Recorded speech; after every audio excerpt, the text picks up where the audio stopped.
Municipal Code Section 17.36. As I mentioned before, there are no interior modifications proposed. The applicant also intends to meet the parking requirement through the leasing of 10 parking spaces from the adjoining church. And that would also entail a joint use parking arrangement with the church. Project location, the dance studio highlighted in red. That's one of the tenant spaces. The church does own that building, and of course the Christ Church facility is located in there, and the parking space is just below. This is the front facade of the tenant space, and also standing in front of the tenant space looking east. The rear of the building, as you can see here, there's also an auxiliary entrance from the rear of the building, and the 10 parking spaces will be located along this edge. Highlighting the 10 parking spaces and looking at the overall view of the parking lot at the rear of the tenant of the building, 154 Sierra Madre Boulevard, as well as the church. This is the site plan. Dancing School is located or highlighted in red.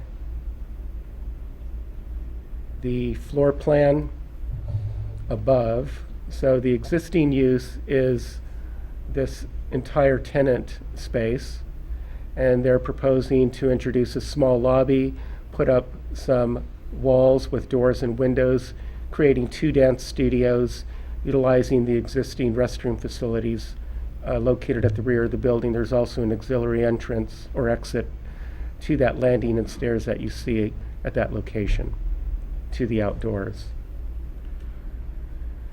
The project complies with all requirements, zoning requirements as identified in the code. They're also providing the 10 parking spaces.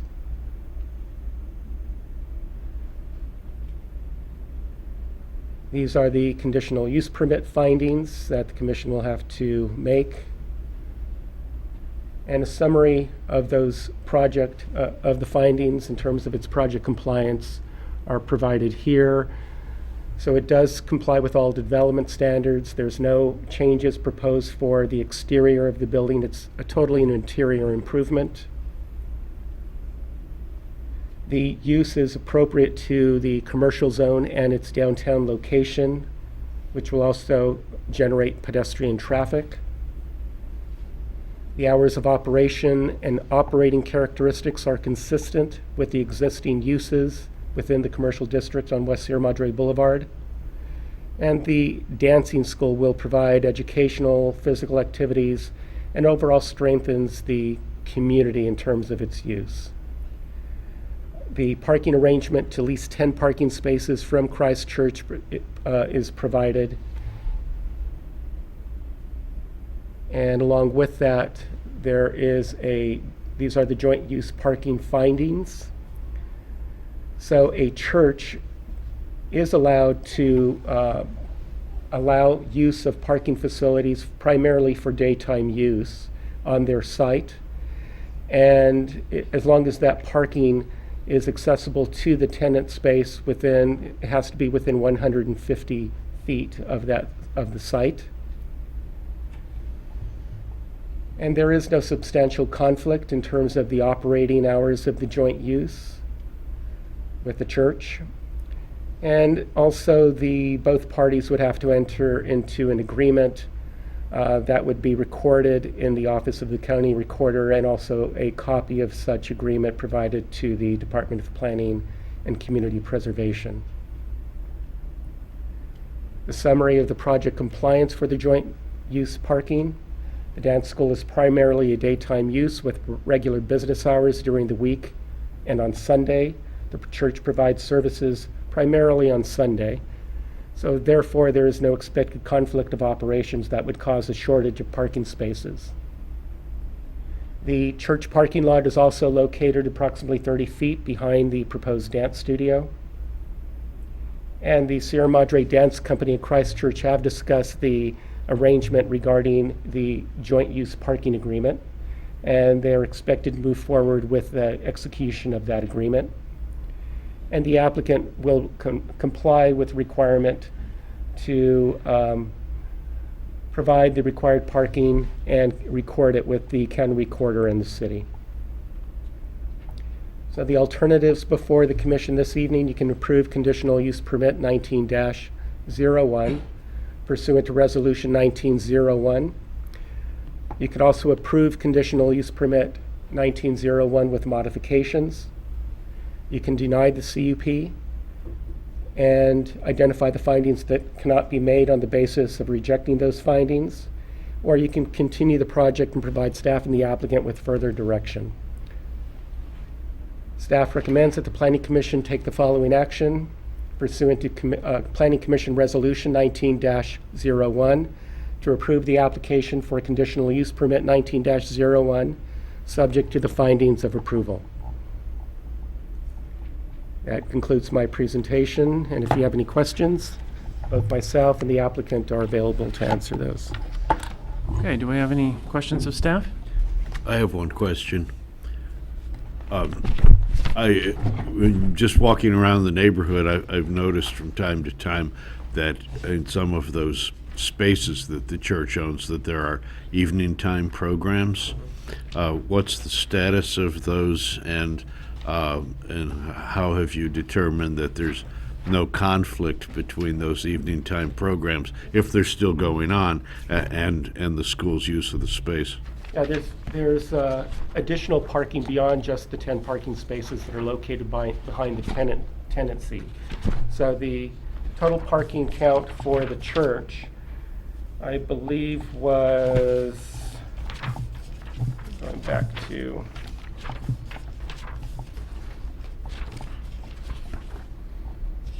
I believe that was just under 30 parking spaces overall available for use by the church. And those 10 parking spaces that are dedicated for the tenant space for the dance studio would not be used during evening hours. But if there's some overlap between daytime use, there should be adequate parking that's already provided by the church. The hours of operation for the dance studio are typically? It's from approximately 8 to noon, and then into the evening hours prior about 6 p.m., and the applicant can clarify that. They also operate on Saturday as well. The church is the landlord? The church is the landlord, So yes. there should be some good communication between the landlord and the leasee? Yes.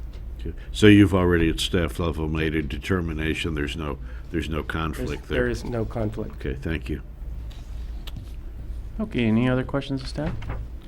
Okay, before I open the public hearing for the applicant and any others, I want to note that we have received more than a dozen emails in support of the project, and those will be entered into the record. Now I'd like to open the public hearing, and if the applicant or the applicant's representative would like to come down and address the commission, feel free. Hi, good evening, Commission. Thank you for taking the time to talk to us tonight. My name is Amy Hanrahan. I came about 1.5 years ago to a Planning Commission meeting, and I brought to you my concerns about wanting to open a dance studio in the city of Sierra Madre. Our story is kind of a unique one. We began teaching dance classes in a facility that was considered a children's activity center over on Montecito. We began teaching classes in kind of a back open room, and that was 4 years ago, and we started with a handful of classes, and we definitely have found a need for this community. Over the last 4 years, we have grown tremendously and are trying to meet the demand of bringing arts education to this community, to a lot of the preschool, elementary, and middle school students who live not only in the city of Sierra Madre, but in the San Gabriel Valley. So over the last 4 years, we have been trying to meet this demand, and it's become very apparent to us that the current facility that we were in was not sufficient. Over the last 1.5 years, we also have spilled into other facilities that are nearby, trying to accommodate our students as they're growing. We are in a little bit of a gym space, and so it's worked, but it's not sufficient. And we understand the impact that it has just with so many people coming into such a small space. And so as a business owner looking in the city of Sierra Madre for the last about 2 years, there have been very few options because of the parking. And so last year, the new leadership at Christ Church came to me and brought up the idea of utilizing their facilities that have been underutilized over the last few decades. And so we've been working to put this together, and it is our hope that you'll see the benefit in bringing this studio into our city and really establishing it as a cornerstone for the city of Sierra Madre. We currently have around 300 families each week who are coming to our very small facility, and in a community that really lifts up children and education through and activities through the Little League and softball, as well as the arts with the Playhouse and Creative Arts Group. I really believe that having a dance studio as part of the Sierra Madre community is going to do a huge, huge positive thing for this community as a whole. Not only will it be bringing more families into town through attending classes and generate new commerce at the local restaurants and coffee shops and different businesses in town, but also continuing arts education, which many schools have had to pull back on their funding. And so we just hope that you see the benefit in this as well, and hopefully approve our proposal. Thank you. Any questions for that? No. Thank you very much. Would anyone else like to address the commission on this?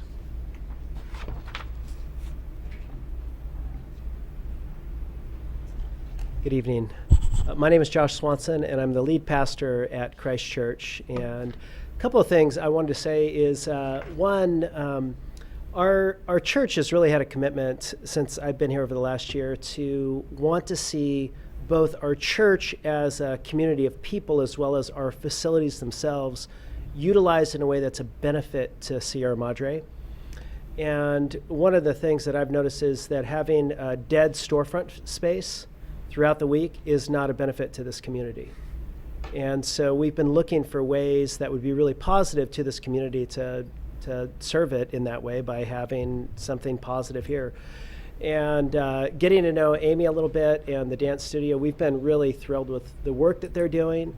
And it leads kind of to the second conviction that we have, and that's that you can't have great businesses that are doing really good work to serve the communities leave the community of Sierra Madre.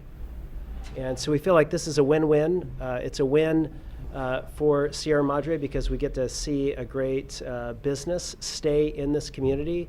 It's a win for this end of Sierra Madre Boulevard because you get, you think about JPEG Coffee that just came in there and the Subway that's right there. And this would be great for their business, to have other moms and such come in.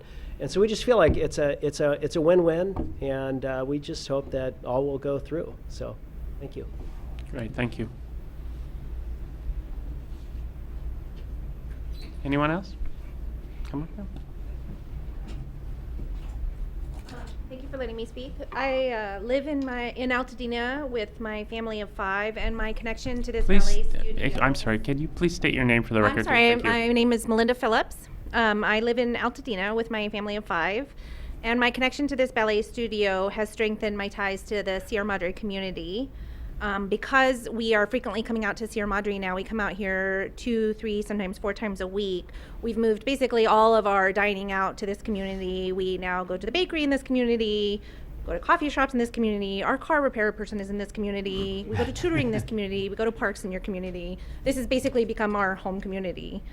And we have referred our friends to this dance studio as well. And some of our friends have not even actually been able to participate because the dance studio is just basically full, which has kind of been hard. I would like my friends to have the experience that my family has had. As a pediatrician, I've been really impressed with the quality of the experience that my children have had at this studio. It's a very body positive studio. It's all about developing your self-esteem, your self-confidence, your physical fitness, and there's no sense of kind of shaming or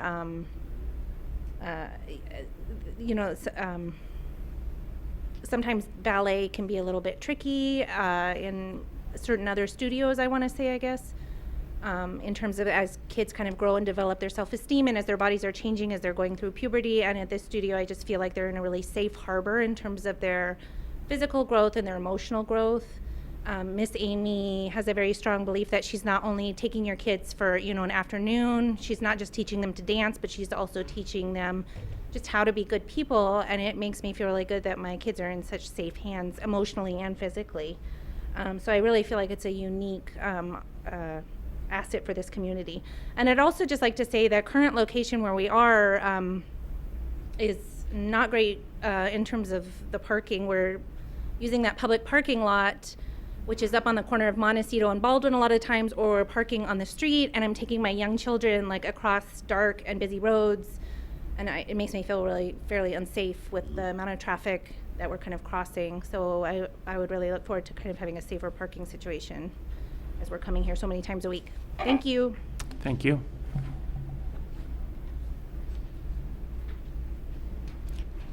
Come on.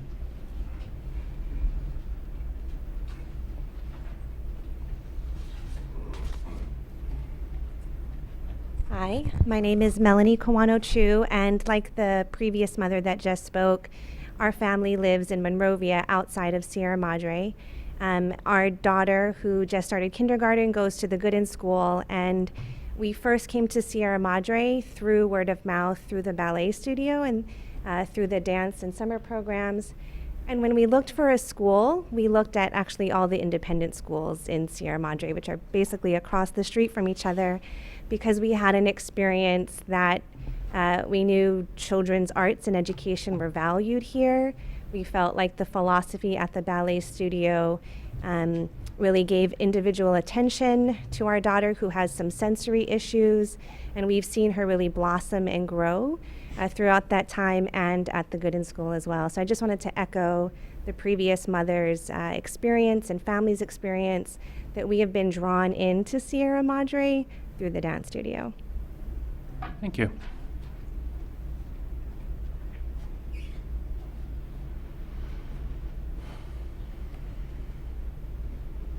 Good evening. My name is Caitlin Guthrie. I am a resident of Sierra Madre, and I can't tell you how amazing it is to have this dance community in my backyard. As a mom with a busy schedule, my daughters are both involved in ballet, amongst other things.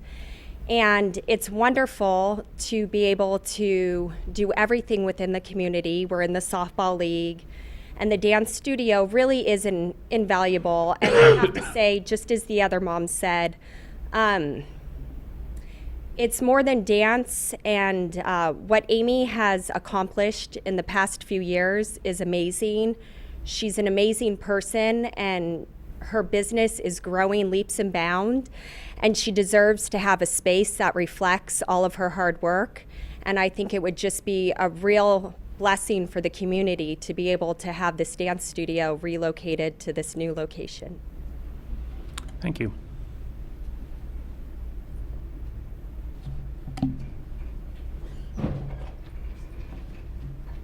Good evening. My name is Cheryl Brown, and my daughter Samantha Brown is here. She's been with Miss Amy since she was 3 years old, and she's 10 now. So for the last 7 years, we were able to witness the growth of the dance studio. And we live in Temple City, and I can tell you right now that I'm here in Sierra Madre 3 to 4 times a week.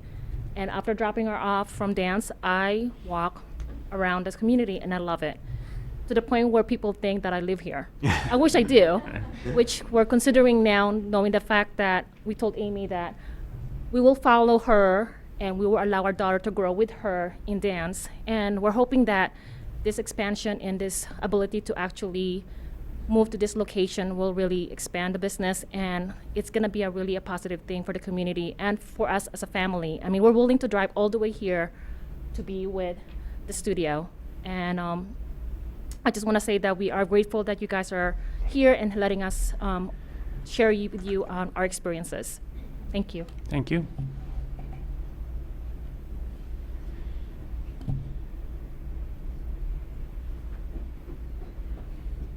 Hi, good evening. My name is Annalise Clogus, and I'm actually one of the teachers at the dance studio with Amy. And first of all, can I just say she's an incredible woman. She's so nice and patient with the girls. But also, I would just like to bring up why a new space would be so beneficial for the studio. As a teacher who's taught dance and for 7 years and who's also been a professional dancer on stage and film, television, yada yada, the kids need more space to dance. As they grow older and older, when they were this small, a small studio wasn't that bad. But as you can see, Samantha's a lot bigger now. She needs space to leap. And as a teacher, it's hard to be like longer, bigger jumps, and they just don't have the space. So it would be wonderful if they were able to have a space where they could really up their dance training. They could get that training that they need to be able to be a great dancer. Because this school, while it is so wonderful and it's embracing of all different types of people and diversity, and it's a loving dance studio, and I can say that because I've taught at not so loving dance schools before. But it's also a dance school that wants to push dancers to be better. We're not just like, oh, tutus, yay. It's a school that wants to make good dancers, that will push girls to have good artistic expression and ability. So if they want to take that through high school, they can do so. So I would just love to say a new space would be so wonderful for this school, for Amy as a business owner, for the community, and for the dancers so they could continue their training. Thank you. Thank you.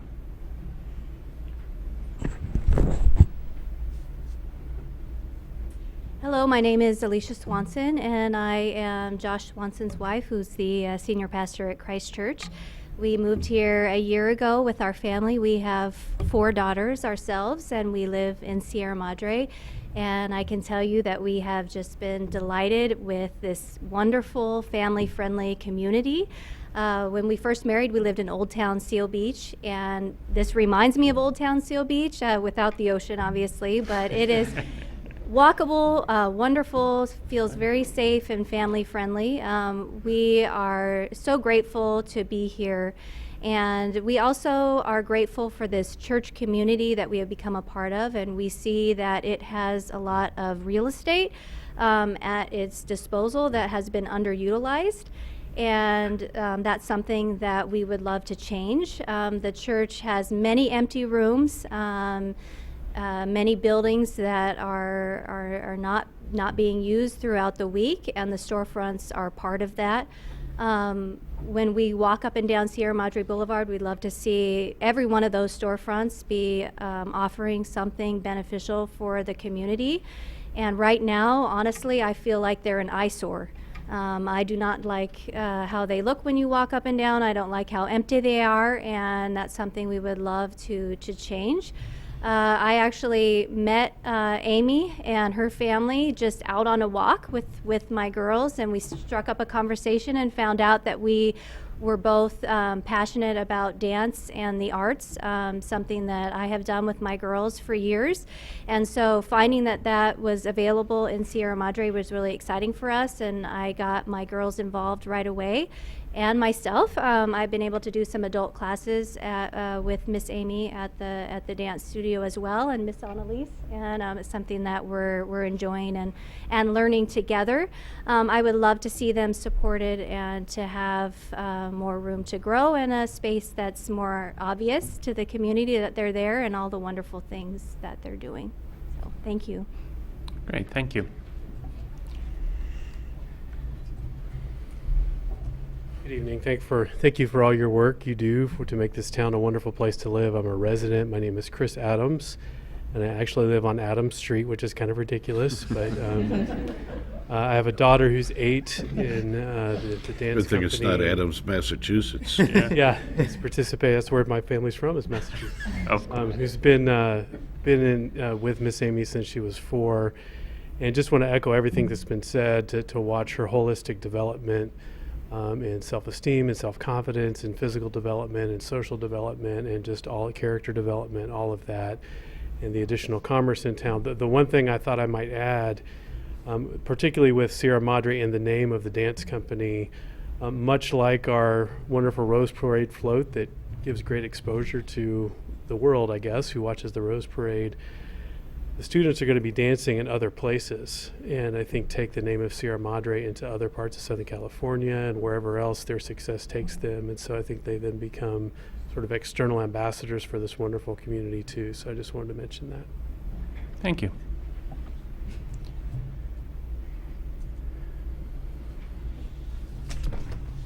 Hi, Mr. Hutt, Mr. Dennison, Mr. Desai, and esteemed councilmen. My name is Esther Clausen. I live in Sierra Madre. Don't promote us. Commissioners. I live in Sierra Madre, and I am a realtor in their community. My husband is the president of the Sierra Madre Little League. We support all the different community aspects, and I'm just really thrilled for this opportunity. There's a lot of leases out there in our community that are underutilized, and just to see how we can continue to build our community, especially with the commercial area where we can, again, just support our businesses, raise money, where we're not always just having to hike up the taxes in Sierra Madre, but how can we actually leverage and build our community where we can really support businesses that would support our community. And so I just trust that you will strongly consider this and just approve the conditional use and everything that comes with that. And we really trust that you'll support this, and thank you for your consideration. Thank you.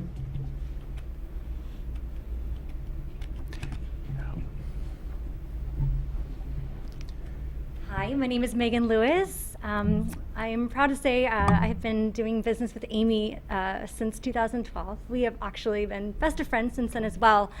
So not only have I been able to work alongside just a friend, but also to see her grow from teaching dance in a small church basement to now in the space she's in now. And I'm proud. I'm proud of all her accomplishments along the way, but to have witnessed her moving from space to space and to allow each space to take its time. And I think what I feel for her is that it's time. It's time for this space to open up for her. She's not impulsive in those steps, and she's been faithful in every one of those steps as well, as I've seen her character in that way.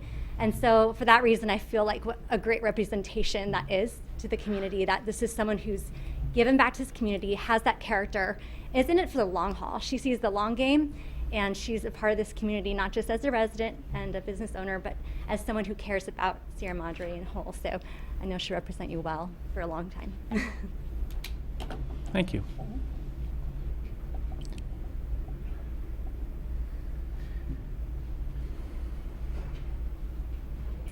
Hello, my name is Sarah Shahan, and I'd like to thank you for the opportunity to speak tonight.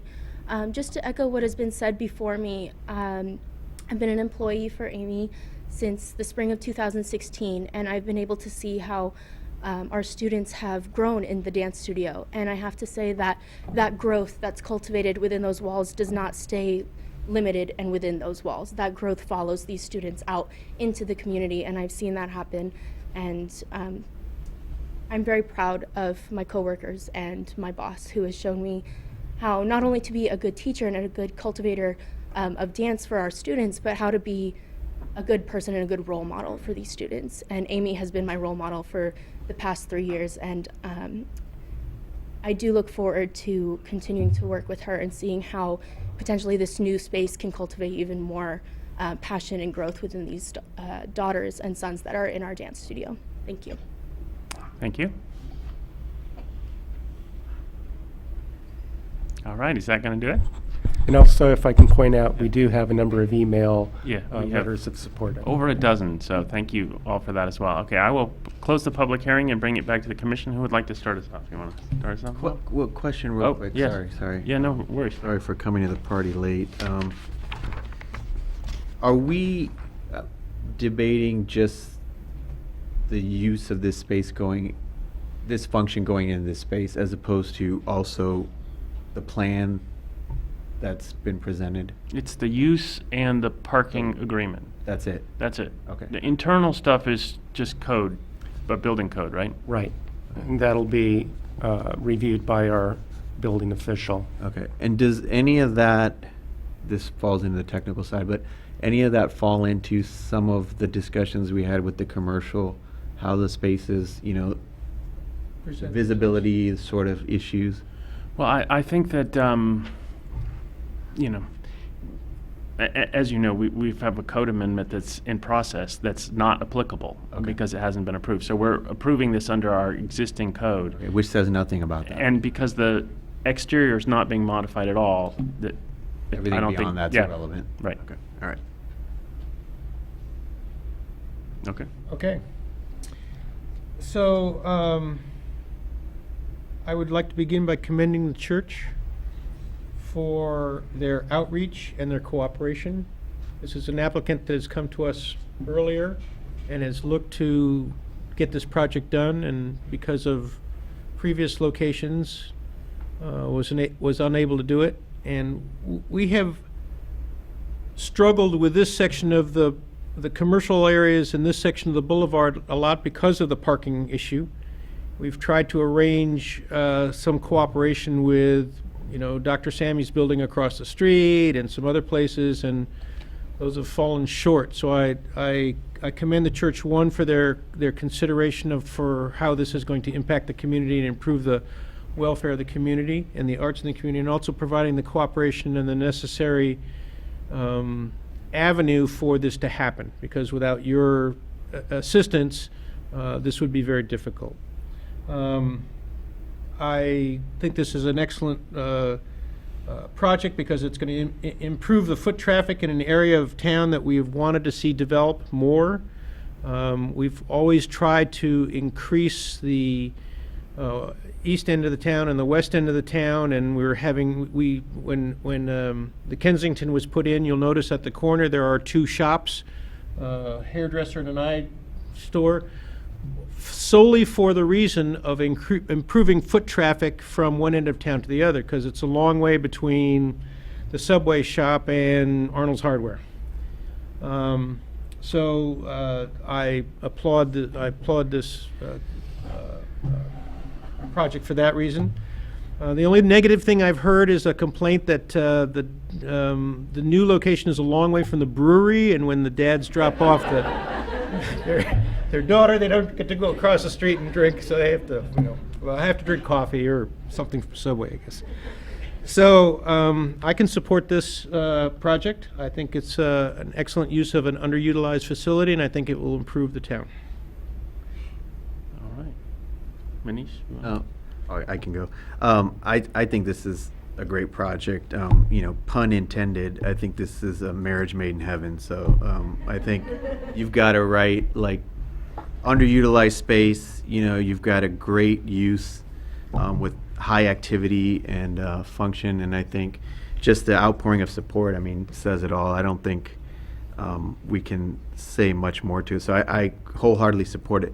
My only comment, and I'm going to make the comment anyway, even though it's sort of not applicable, is something we've been struggling with and trying to remedy is having these storefronts occupied, but on top of that, also the visibility to see the activity and the things that are going on inside, as opposed to, we have some storefronts where you'll have a law office or something in the front, and it's just basically walled off at the street, and you've got this storefront and you're just staring into basically a curtain or fake books, lined up or something like that. And I think, I just throw this out there, I think, not totally understanding the flow. I get the studio space, but sort of that waiting area, if that's going to be completely occupied, I think that's great, with parents waiting or whatever the case may be, students waiting to get into their class or their studio. But presenting sort of a wall right there, kind of is an antithesis to, showing the activity and the community involvement and everything happening there. So that's just something I throw out there. But as far as the use being here, I think it's great. And I think, kudos to you for, the church working that out. I think that's amazing, and I love that. So I can support it. I have two comments.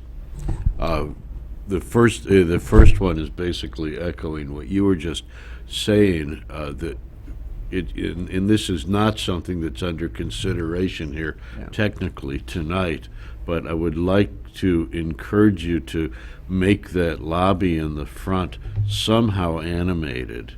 That would be I'm very, very excited to hear about the depth of community and the spiritual depth involved in this whole thing. This is really wonderful. But I hate to see just a blank lobby, and I hope that that you will look at it in terms of your being able to further extend your own mission by creating some presence on the street. And it might be that there's some visibility, some window into the studios. It may be by making it a very, very active space for instance, for parents who are waiting. There might be video, graphics. I'll leave that all up to you, but I hope that. Can I speak to that? I don't think that's really a technical consideration. It's just something you can talk to I staff wanted, with I later. wanted to throw that. I wanted to throw that out. Okay, that would be like, to me, another extension. As I said, it's really not affecting the record here tonight. The other thing I wanted to say is that I have an 11-year-old granddaughter myself, and doesn't live in Sierra Madre. She's on the East Coast, unfortunately. And she's not a dancer, but she's an upper division soccer goalie, and she plays 3 musical instruments. And I'm proud that my son has given her so much cultural breadth and so forth. And so I'm jazzed that you're able to do that for a lot of people, and I'm totally there. There's no reason why we should say no to this project. I think that this project is fantastic. I'm sorry you couldn't find much support to come here and speak on your behalf tonight. I think that we've heard more people speak on behalf of you than I've heard the sum total of my term here so far. Really? I think that in a perfect world, you wouldn't have to be here before us to get a conditional use permit for this. I think that this is exactly the kind of business and the kind of facility in the city of Sierra Madre that we are striving for. As planning commissioners, our job is to look at the code and ensure that the code is fitting the needs of the community.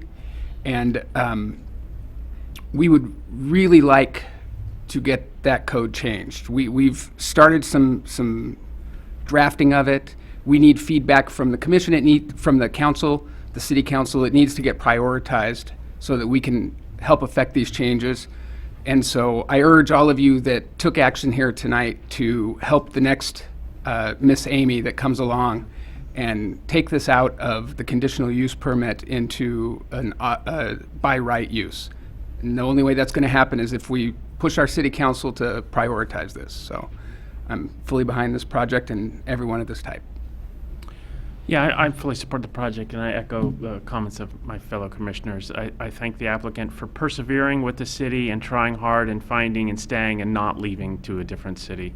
It's great to see all the people come and talk, and I've never seen so many people without a pitchfork. It's really pretty wonderful. I also thank the church for activating this space. Those spaces have gone fallow for far too long, and it's great to see, and I encourage the church to think about a master plan and work with the city to finalize one. I think that would be a great thing.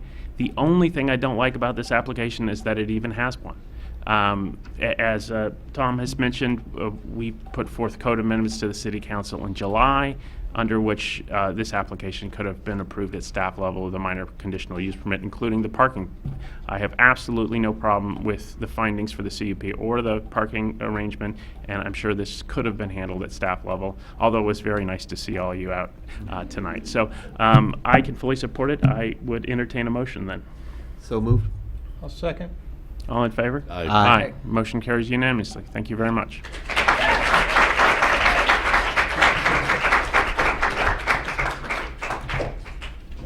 Okay, we will move on to our next. Do we need a break? We don't need a break, do we? Okay. I stretch my legs for a second. Well, There's going to be a minute of confusion. Yeah. But let's not take a big long break because I'd rather get done. And I hope the next one's not going to take. Like we're stretching the lines quicker than the wind.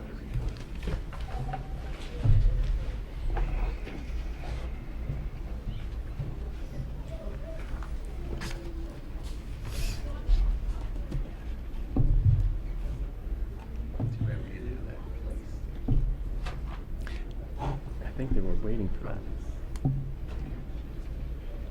And then they finally just need to bite the bullet. That's why they're here. Mm-hmm. Okay. Seems like we've moved on from that one. Let's go and back to our first public hearing, and I want to thank the applicant for persevering through the second one.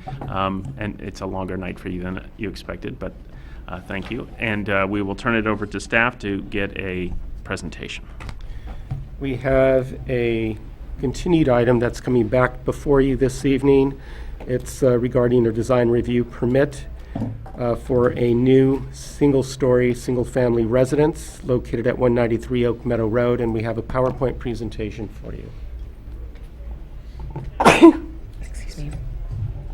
Good evening, chairs and commissioners. The Planning Commission will be reviewing the design review permit 1803 for the property located at 193 Oak Meadow Avenue. That is continued from the January 17th meeting.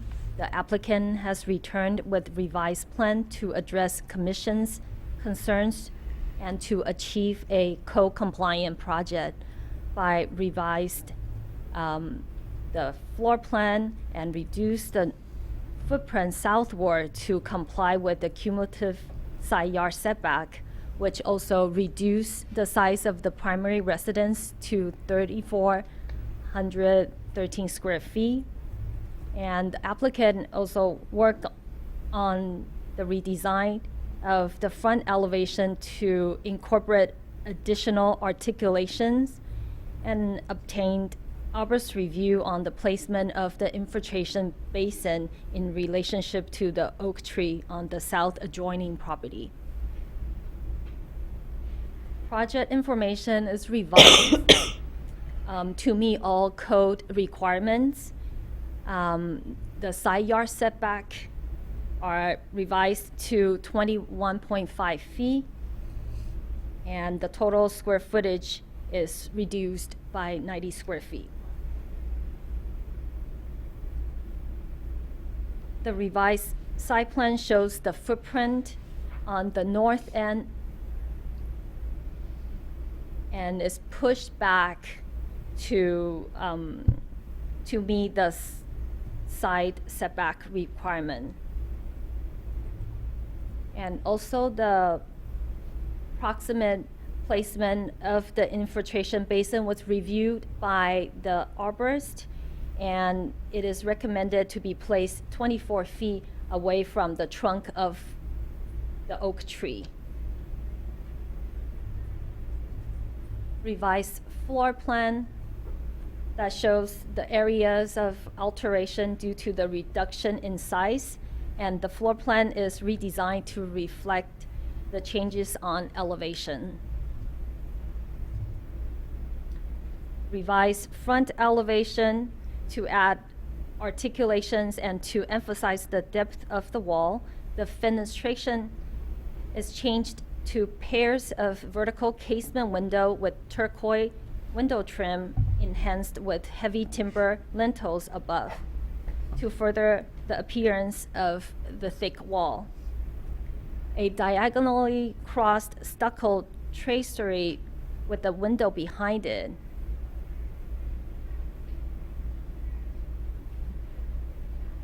is added between the casement windows to increase the dynamic of the Spanish colonial architectural style, also called the hacienda architectural style. Revised side elevations shows the deeply circular windows with metal grille work at the north and the south elevation.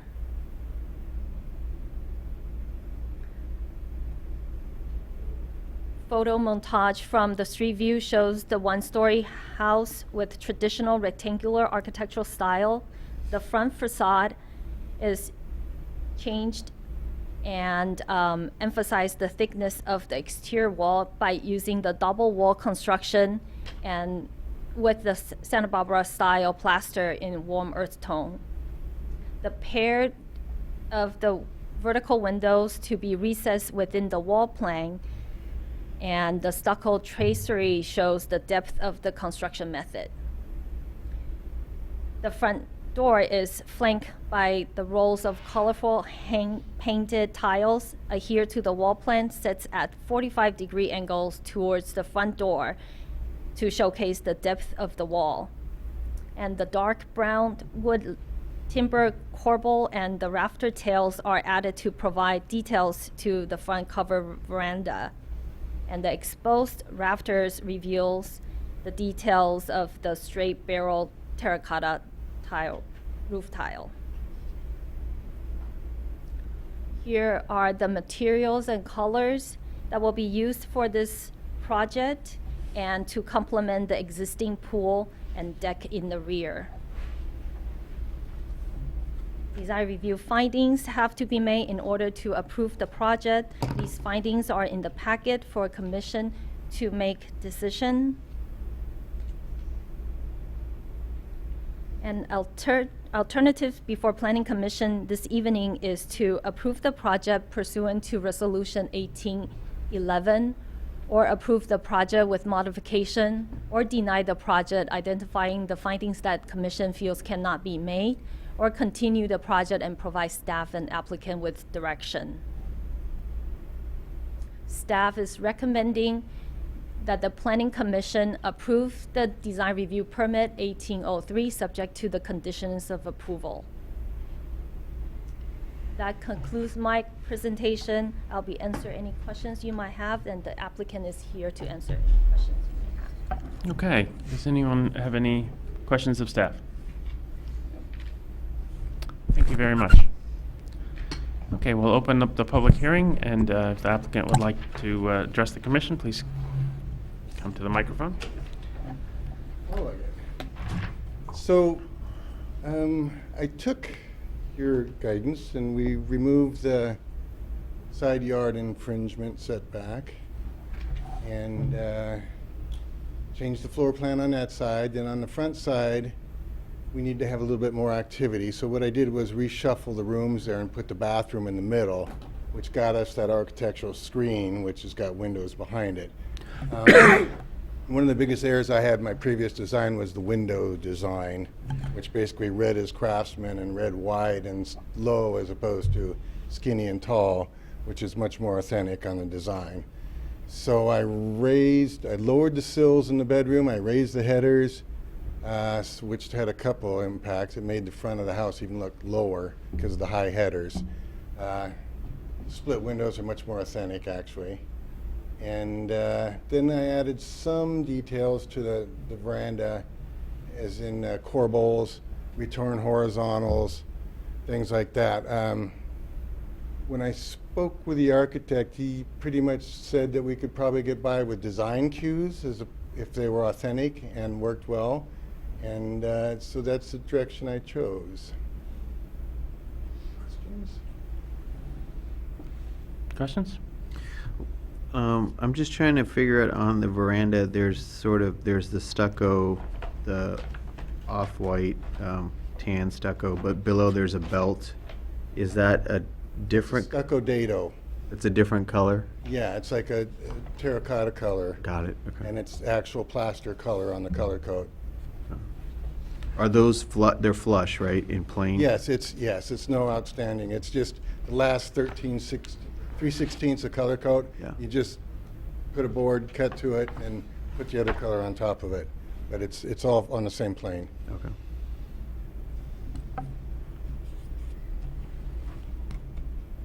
I want to note that since the applicant's last presentation, that Vincent and Claire and I did meet with the applicant at City Hall, and we had a pretty lengthy meeting, didn't we? But at least it was more than an hour, and we discussed a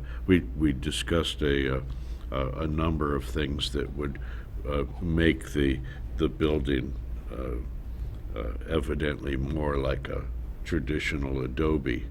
And I think that these are decently reflected in what we see here tonight. So I'm kind of pleased with that. I'm not going to go into all of it right at the moment. But Okay. Any other questions for the applicant? Thank you very much. Okay. All right. Oh, if you got more to say, Well, go ahead. Yes, it's the number 8, the mythical high bar that is discretionary. It's in a standard design. It's a hard place to get to. When I'm trying to sell you a really simple looking house that by design authentically is a very simple looking house, when you start adding extraneous elements, it tends to corrupt the design, and it dilutes the authenticity. And so it's like, I know that I'm being held to a higher standard, but getting from here to there without diluting the design is an issue. And right. And you know, it's like, I know there's a void there. I tried to address it as good as I could while being authentic to the design, and I hope it's enough. Are you happy with the new design? The Marie Kondo. Well, Bringing no. joy. The kitchen is more practical because there's not these big long distances between the triangle, per se. My wife thinks it's a much better way to go. I'm just concerned how the heck I'm going to wash the window behind that screen in front, and how I'm going to get the bird nest out every summertime once they up and leave. you do a big inward swinging casement behind that tracery. But there's a shower there, and I kind of would rather have the lack of water going through the wall and deal with the window with somebody's small arms and hands. But does the design, are you happy with the design? Yes. Okay. Yes. Good. Like I said, the windows really, the tall, skinny windows really helped visually to sell it. Breaking up the lintels really helped visually to sell it. The only thing just how far you drop the sill, because I didn't want people busting the window and stepping in the house kind of thing. So, well, you know, because a real adobe house, I mean, they're down here. Yeah. And so, Out there, I think that's a good idea. yeah, I'm happy with it. And Good. okay. That's what matters. Well, Yeah. that's part of it. Can I say something about that mythical number 8? You know, Let's deliberate when we're done Okay. taking testimony. Would anybody else like to address the commission on this? Okay, I'll close the public hearing, and now, Joe, if you'd like to lead us off, go ahead. Thank you. There's limits on this on this mythical number 8. The number's not mythical, it's real. Well, the number is okay. The mythical bar. You know, if we were to really hold to a very high standard about an Adobe, it's like the configuration of spaces in an Adobe would look totally different. Here we're taking a pretty broad floor plan, and we're applying Adobe stuff to it. All right, a real Adobe is about one room deep, and the rooms just march along.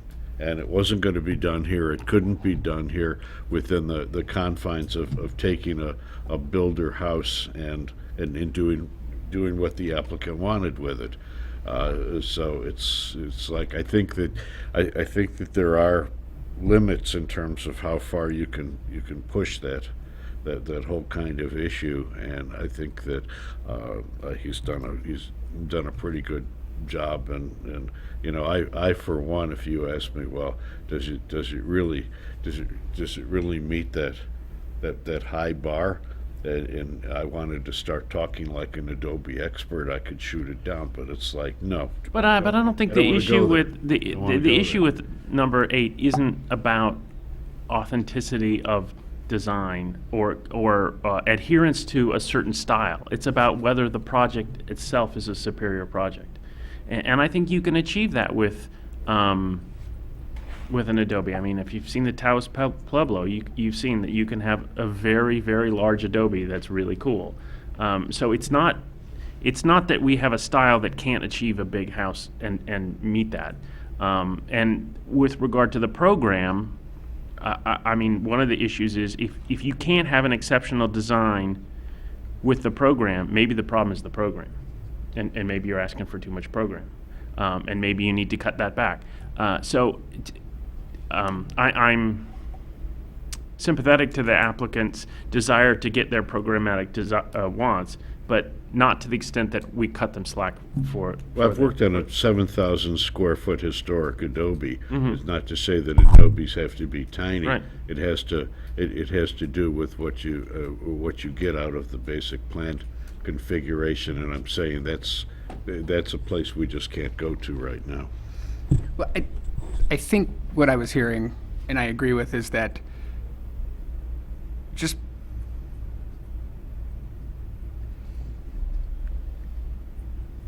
the plan that you want may only work at 3,499 square feet in this town. That's the way the code's written. Above that, it has to be exceptional. Well, that's the way it's written. certainly true. It has to be an exceptional design, and to me, the big question is this an exceptional design? And I'll tell you, I'm sort of on the fence. I mean, for me, 1 through 6 are easy. If this were under 3,500 square feet, we didn't have 8, it would be no problem. The applicant, I appreciate the applicant revising. This is a much better project, I think. I like the looks of it. And I think getting rid of the issue with number 7 and the setback makes that easy. So to me, it's just comes down to 8, and I got to admit I'm sort of on the fence on that because I really do think it's a good project. But is it a superior project? It's pretty close. If it's not there, 'cause it's certainly not demonstrably bad. It's not. We've seen some, right? Oh yeah. Right, and so.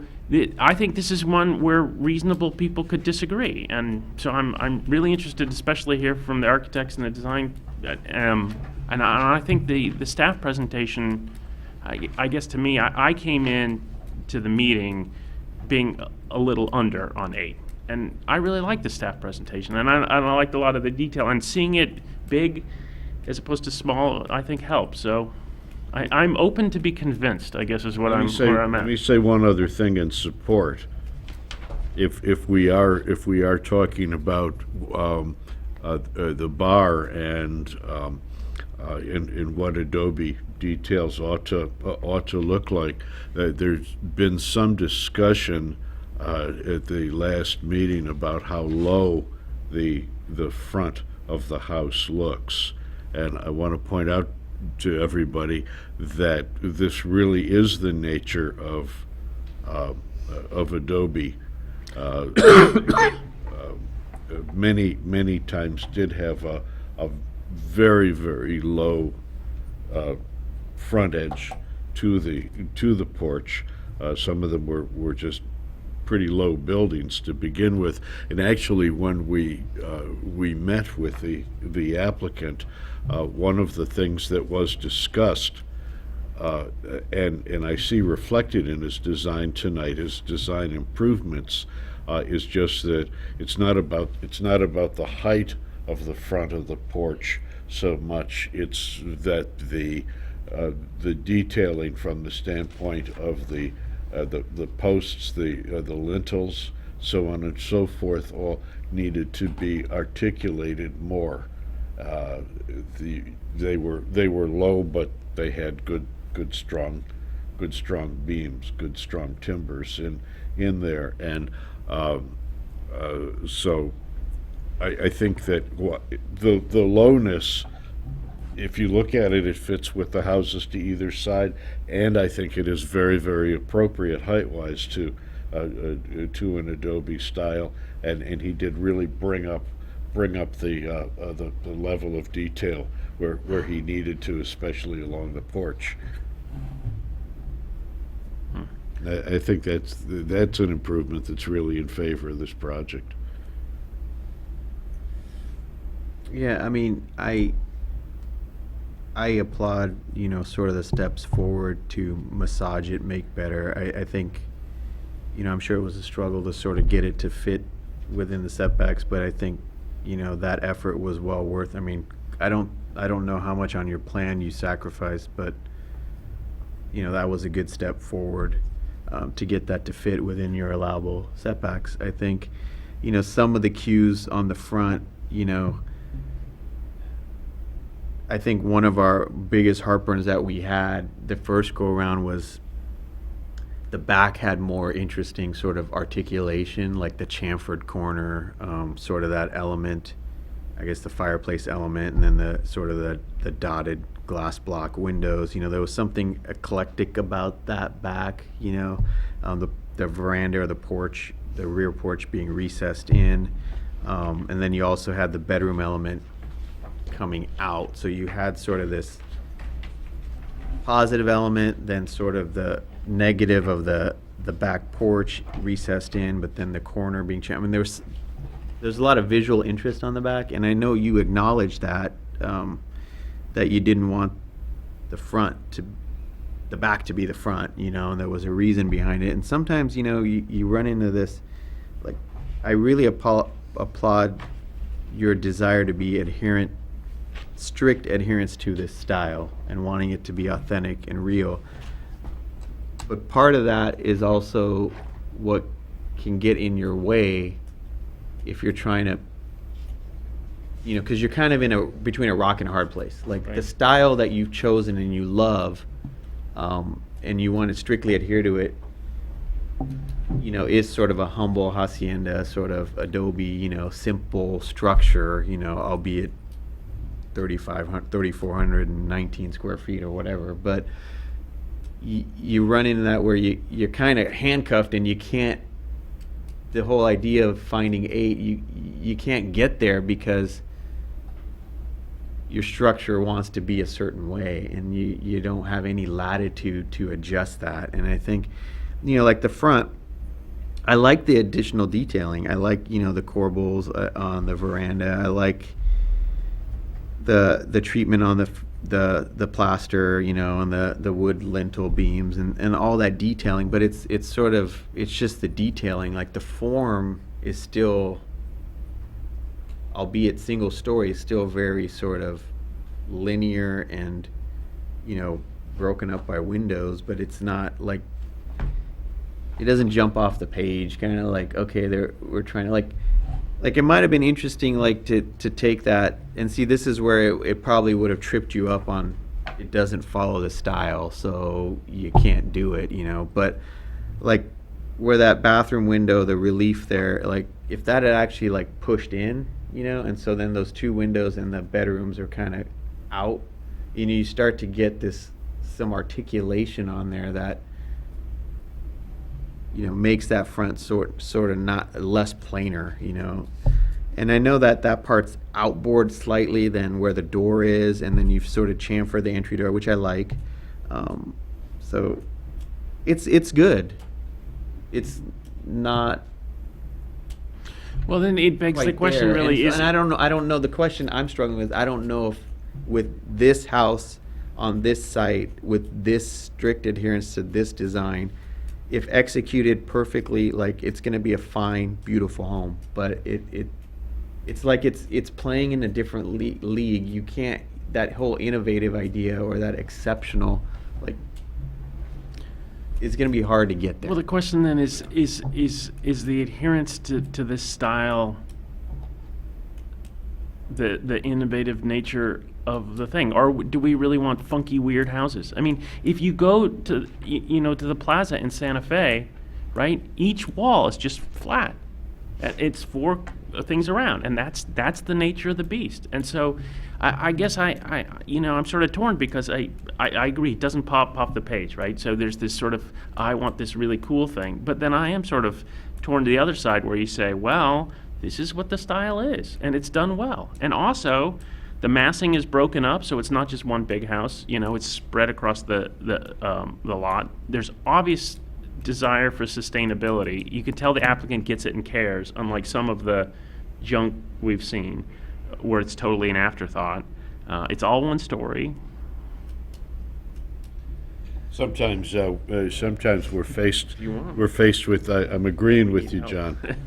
Sometimes the situation that we have is that just to be able to have some articulation on paper, there's all kinds of junk drawn that is absolutely not needed in the three-dimensional world. And you're absolutely correct. The straight line is fine. The main facade on my house is about 85 or 90 feet long, all one straight line, and it's great in the context. The house across the street's probably double that, and it's still great in the context. I mean, it's just what might help us on 8 is kind of like going through it in the sense of like, you know, we strictly state like it should be a superior, exceptional design through a combination of most, if not all, the following. Well, but that statement basically says, like, you don't need to check all the following boxes, but, you know, you should attempt to check as many as you can. You know, and you go to 8A, innovative, thoughtful, noteworthy architecture that is responsible. You know, the last part of that, generic or cookie cutter plan, I don't see that. Like, when I look at this project, it does not scream like this is a cookie cutter plan out of a, I mean, clearly the applicant has thought about this for a long time, has laid it out sort of to their lifestyle and their needs, and I don't look at it and go, well, that's, you know, a KB home that could easily be somewhere else. Like, it's in one sense it's site specific, you know, so I think it meets A. B doesn't even apply, you know, and I think, you know, I think C is self-explanatory. I think they've gone through miles to sort of protect, you know, the specimen trees and try, you know, be sensitive to their site. Siting of the structure with the landforms, I mean, to me, I think they've addressed the neighborhood and privacy to the extent that they can, because, you know, and more so by pulling the thing in on the north. So they've addressed that. I don't think, you know, I mean, you're dealing with a relatively flat site. I mean, there may be some slope north to south, but it's relatively mild. We're not talking about a terrained site. So, like, siting it is a little different here, you know, what it means. And then I think E, it definitely checks that box. I mean, high quality, the detailing to the materials, to the windows, to everything you're going to use, the hand painted tiles. Like, I think it checks that. And F, it checks F. So I think it meets most of 8, you know, and we can arm wrestle on the design, like that, the exceptional, noteworthy words, but, you know, this may be a case where. Well, then maybe that's what we're saying qualifies as exceptional, if you go through that list. And look, I want to hear from. Yeah, you checked most of the boxes yourself. So. Oh, you're talking. So, the whole concept we have is it's got to be high quality, and how do we know high quality? And the applicant is to be commended, because when he brought us initially a application that he had a lot of emotional investment in. This guy has thought a lot about. He thinks about, how am I going to wash the window in this thing? Okay, so you know, that's fairly obsessive, and I'm not too far behind him on how I think about my house. Worse. So, you know, and the applicant came to us, and this is what he has been thinking about for a long time, and we suggested that he, you know, throw the net a little wider. And I would submit to you, we have received applications where you could tell you could buy almost everything you needed at Home Depot. And not that I disparage Home Depot, but the elements of detail and quality and interest is not great. It's pretty vanilla. And the application, as it's been revised, has shown design improvements and includes details that you can tell from the street make it a different structure than just something that you could go and buy and throw up. I mean, he has used good details, and it's going to call for craftsmanship that are above and beyond what you normally get. You just can't go down and hire some guy to stucco this thing and call it a day. Someone's going to have to work well on it. And that's sort of where my bar is that, am I going to see something that I say, ooh, you know what, you don't see that every day? Look, they paid attention to detail. Look, they added some, it took more than just, one guy doing a quick job. And we see a lot of houses that are clean, the lines are nice, they're okay, but they took the shortest route from A to B. And certainly in this, he has put in extra effort to make the front of that house as nice as the back of the house. We all liked walking around that house and like, hey, the backyard is way cool. Yeah. And why do we know that? Well, he put interesting elements in it. It was articulated. It went in and out. It was cool to look at. Yeah. And I don't know if the quality thing is sort of like me watching Marie Kondo. Does it bring you joy? I don't know.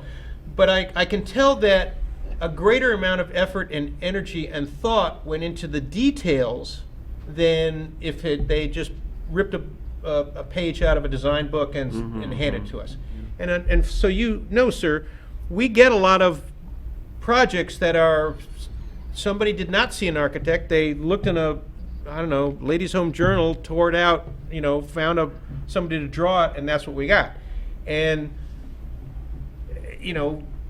that's not something that raises the bar, and especially if we're going to have a house in town of this size that we're going to see for the next 100 years, we want to make sure that it's worthy of that. And so, but I can make the findings. I can say that, yeah, you put in enough extra effort and made the front of the house look interesting enough at the street so that I would slow down to look at it. Whereas a lot of other houses, even on that street, I wouldn't slow down because I could tell that the craftsmanship was, just some guy off the street just doing what he was told. Does that make sense? It does. I know I'm not allowed to talk right now. I've spent my life building cheap things for movie sets that get destroyed and thrown away in a matter of months or years. And it's always been my desire to build a lasting legacy. And so that's what this is. And yeah, you're right. I'm way too emotionally involved in this, but it's kind of the ride I'm on. Okay.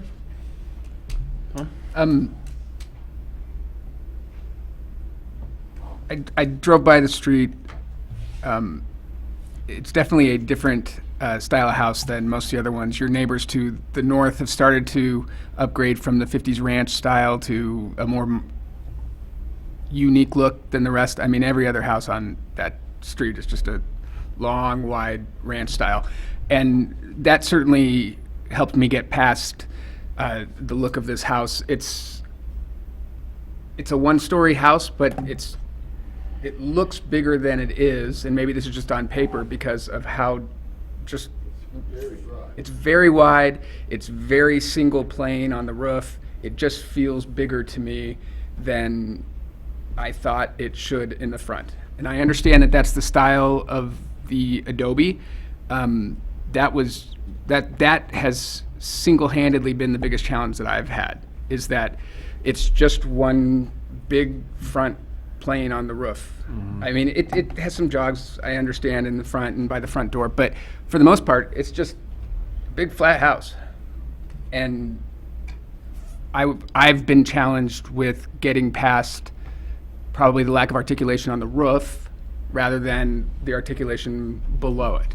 And so that's been my biggest challenge with it. The backyard got so much love. I appreciate the update to the front side of it that people are going to see. Not that it matters to you, because you're going to be in the backyard. That's where I would be in that house.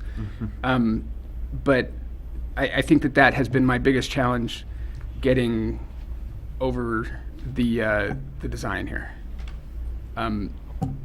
Certainly going there helps, because every single other house on the street, as much as I'm happy to see the update that you're doing, you're stuck in this nether region of these other houses that are long and flat in front but have some articulation on their ranch style, right? So that was kind of the... No, I guess that sort of... It also begs the question of compatibility, because one of the big issues that we've talked about when we drafted this section was, what does neighborhood compatibility mean? Because an obvious way to break up the big roof is to put a second story on, and you could totally have like I mentioned the Taos Pueblo, you could have a Pueblo style where you have intricate things going up, but is that going to be compatible to this neighborhood? Because you look at the neighborhood and it's all low-slung ranch styles. And there's one across the way that's sort of artsy and funky now, and there's some that are still 50s ranchy, but you don't have the up. And so do we want to tell someone to violate the norms of the neighborhood and go up? And so again, I think these are issues we struggle with. And I also think that the monotony of the roof is oversold in the diagrams because it's a low pitch, and when you're at the street level, it's just not going to look that oppressive. When you look at it in a diagram where you're sort of up and you look down, you think, wow, that's a lot of roof, But I think in real life, it's not going to appear that way. And I think another thing that you said was really helpful is that if you look at the part that's there, it's really cool. And I think one thing to remember about this project is, in sort of a reverse way, this is an addition, right? This isn't a totally 100% new project. I mean, the house part is new, but all the accessory buildings and yard are already there. And usually sort of go the other way around in an addition, and we want to make sure that stuff fits. But that's a good indicator that this fits with that. And so if this house were there and he was trying to put in the accessory stuff, we would be evaluating whether that fits in with the house. And really, he's done it sort of backwards, but it works. I'd like to make one comment. I'm good with the whole thing. Two comments. One is that, first of all, the crucial materials, I would like to, between the board, the samples, notes on drawings, I would like to see that get memorialized so that when he comes back in the future to the building department, that some of the issues that we have discussed that are very important in terms of color, tile, so on and so forth, that you can pick up the documents that we're finishing here and read in plain English and compare with what's on the working drawings, because there's a lot beyond just the small scale pictures, and if somebody wanted to, and he isn't going to, but I think as a matter of practice, you could take these pictures and try to make it out of Home Depot and it would fall flat. So we just want, as part of our process, always to be able to memorialize in some kind of a plain English way what the what the really crucial aspects of an approval are. I only have one design comment, and that is something that we talked with the applicant about when we had our meeting at City Hall, was the proportion of the windows.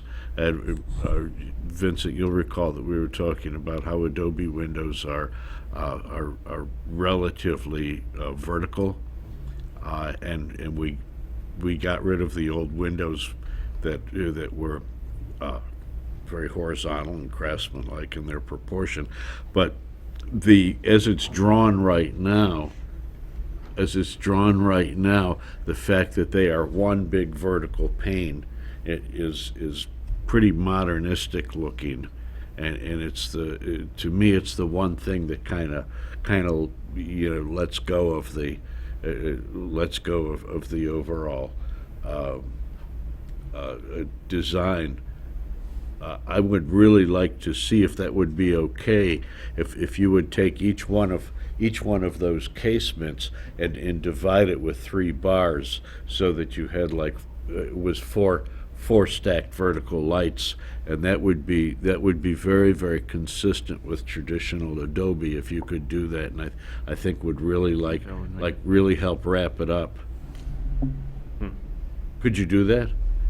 Absolutely. One pass went by and it kind of looked a little too busy. Why don't you just come to the... Well, No, because we got to get on the record. Yeah. So yeah, I can do that. We had a pass like that, and me and my drawer looked at it, and it was some conflicts with some of the windows because they're different sizes, and they got too busy with the horizontal mullions in there. And so we just kind of went for the, hey, simplistic route again and dumped them. But if horizontal mullions is what helps you guys, like I said, they were already drawn that way. And they did read pretty good on the tall vertical windows, but on the little squatty windows, it really got, but those are around back. And Well, do you want them on all the windows? No, I would be very happy personally if you made that move on the windows facing the street. I agree that your little squatty windows, as you call them on the side, you can't do that with. No, they got loaded up. No. That's the Yeah, technical that would term. be no issue at all. In fact, like I said, we had one of the very first runs. I did that, and one morning after the last meeting, Just your street facade. my wife and I drove around the San Marino ghetto slums south of Huntington, looking at design factors, and that's where we picked up some of the screens, and we saw the windows there, and we incorporated that. They did get lost, and I was 50-50 on the fence of putting them back in. It would be no problem to put those back in at all. Okay. They were there. Thanks. If we can do that, I'm good. I mean, I think I can make 8 on not every box of 8, but I think we can make most of them. I think the devil is in the details on this, and I think maybe that's what's special about it. It's going to be, I mean, there's something, I wouldn't say this is quite sublime, but there's something noteworthy and innovative in a design that's heading towards the sublime rather than the overt and stuff, because it's very hard to do.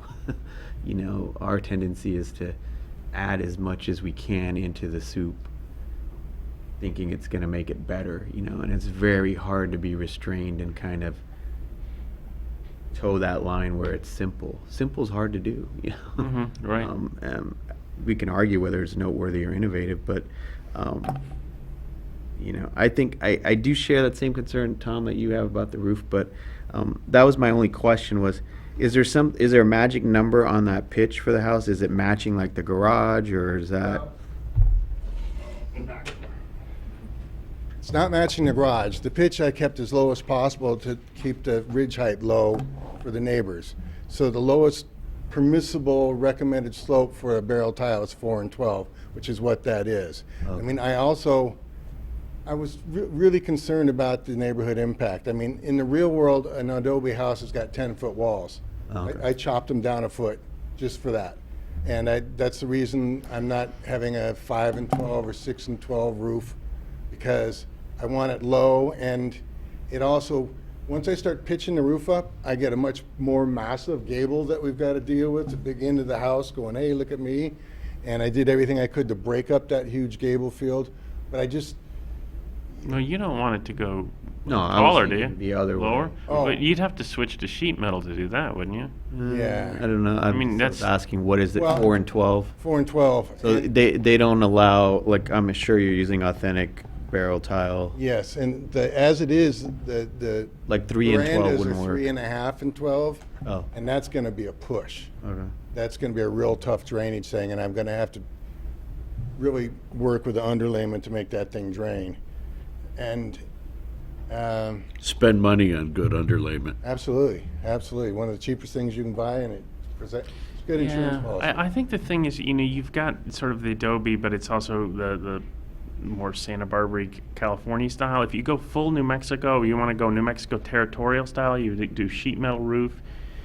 And you could do that, but I don't know that fits in as well here, No, I was just trying to look if there was a way to lower the profile of the roof by the pitch, but if the material And the barrel doesn't allow. tile will really break up the surface too. I mean, the house across the street's got a barrel tile roof, and it really doesn't look like one plane at all. It's super variegated with the troughs and A lot of shade and shadow on yeah, it. and that helps a lot too. It's Yeah, I don't think this is like the asphalt shingle, that giant slope we saw on that one other house earlier. It's not going to read. I don't think it's going to read that nasty. Besides, you recall, I'm sure that real metal roofs in Santa Fe are corrugated iron. Yeah. They're not standing seam unless it's a recent replacement. Yeah. Yeah, the old ones, right. Yeah. All right. You good to go then? I'm good. Okay. Yeah. Well, can we have a motion? You want to make a motion with your one amendment on the lights? Yeah, I would move that we approve the project with two conditions. One is that he return on the street facade on the vertical windows to like that with horizontally divided lights, and you've got two intermediate buttons and where'd that come from? You just made it. Did you really? You're not pulling my chain? You just did that right now? That's great. We're a Wait, full service. can you send that over? Can you send it to the printer? Really, you know? No waiting. Put it on the internet. Could you get it up on the screen? That makes a big improvement because it takes that little modernist edge off.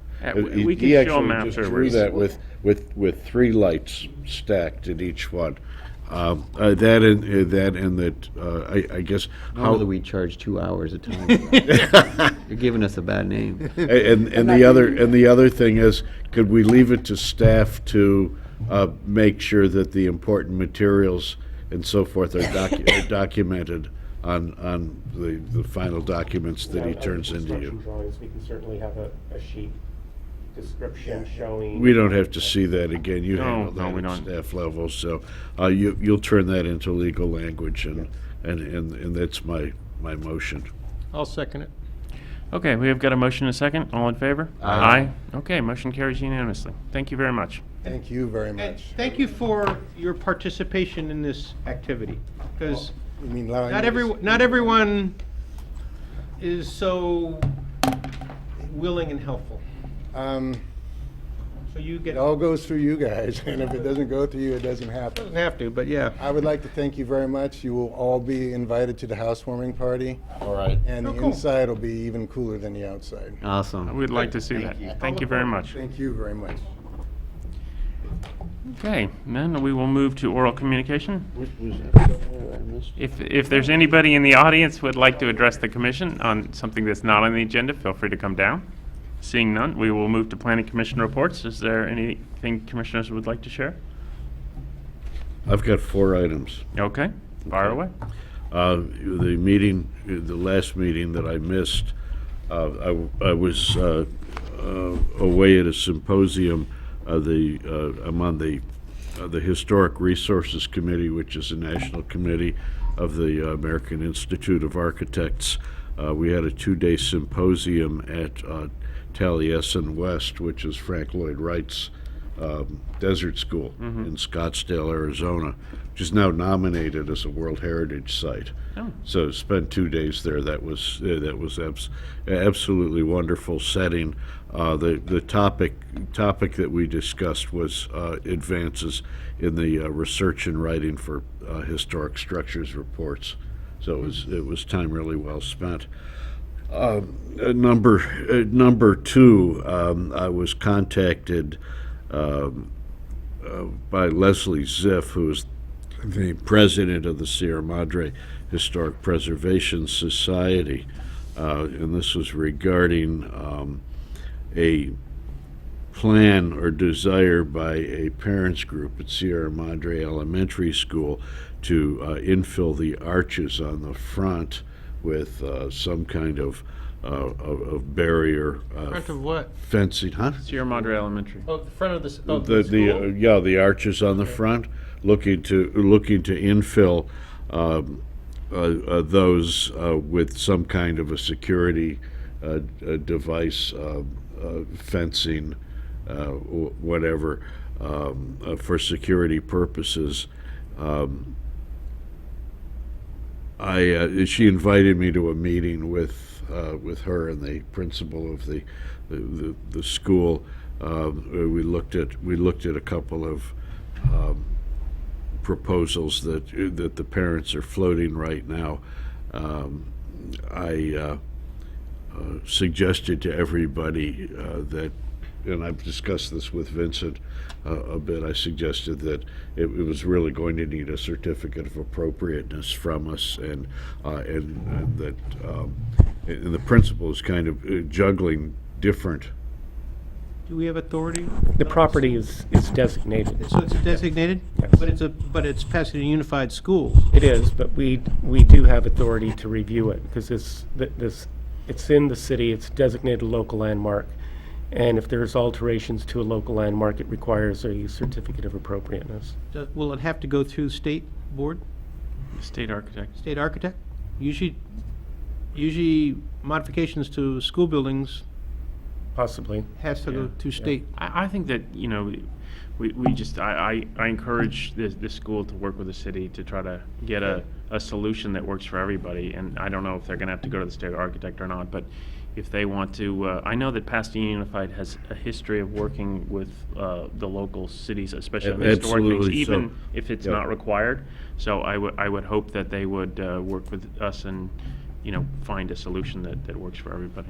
If I could continue here, that is why I suggested that all of the stakeholders meet with Vincent and see how they wanted to go forward, especially given the fact that right now there are the principal is trying to juggle stakeholders of different opinions and so forth, and so that getting a clear path to a certificate of appropriateness, I didn't comment to them about what I thought, but it's about the designs I saw, but it should go through a C of A process very, very definitely.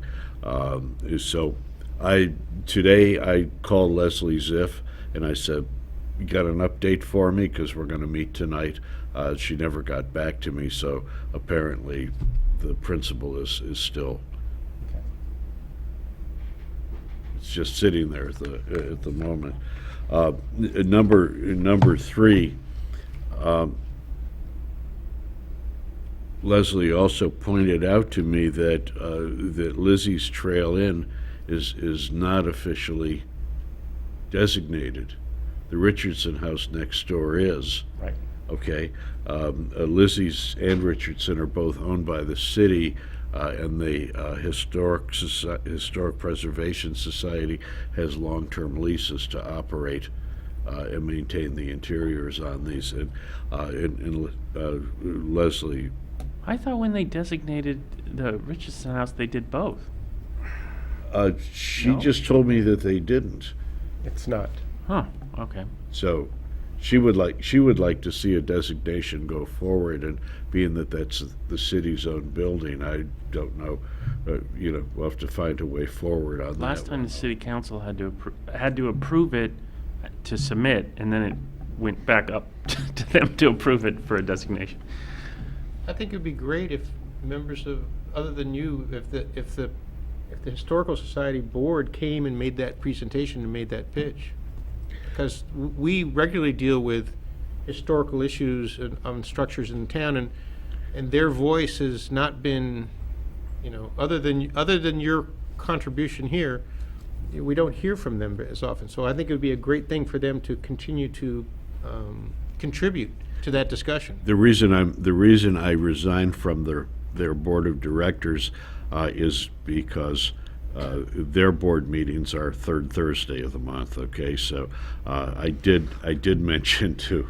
I mean, everything is third Thursday. It sounds like a parrot after a while, I did suggest to Leslie that our next meeting, which would be on a first Thursday, that she come and speak from the podium, exactly as you're suggesting. Good. Okay.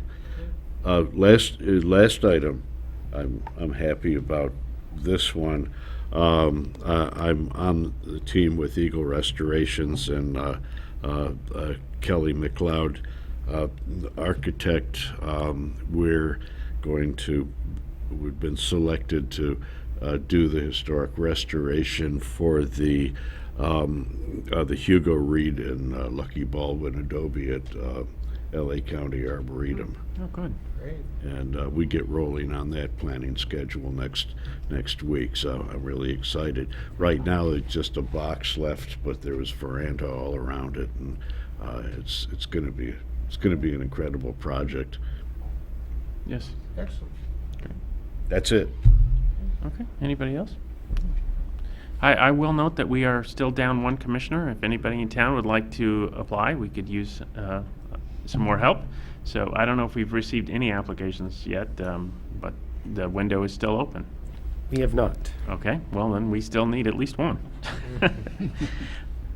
Okay, that's for the Yeah, these tie commissioner. votes are, it's really. Next, we'll turn it over to staff. So our next meeting's on March 21st, and we do have CETT coming back as a continued item, Lot 21. And also another project that we will be reviewing as a discretionary demolition permit and a design review permit. Actually, that's the 21st. On the 7th, There you go. we have 91 East Bonita Avenue returning. That was it's a continued item from February 7th. And also a new item, 535 North Hermosa Avenue, is a discretionary demolition permit and design review permit. Okay. This CETT project that we approved last time, I believe the appeal period is now run. Yes. Could you ask the applicant to take down the signs for the project that's been approved? There's still the one that was approved by years ago. Yeah. If they could take both those signs down and just leave the one for the project that's up, I think that would help people understand what is before us and what's not. And what about the story poles for the... Well, it's approved. Yeah. They should take those story poles down. They're just going to be a nuisance. Yeah. And I noticed when I drove by the location that we reviewed today, that the date that it had been continued to was updated. Is that something that staff does, or does the resident generally do that? The applicant does. The applicant does? Yes. Okay, great. So that's 2 in a row that the applicants have done that. Yeah, So that's great. really helpful. Okay, well, thank you. I will adjourn to our next meeting, which is March 7th. Okay.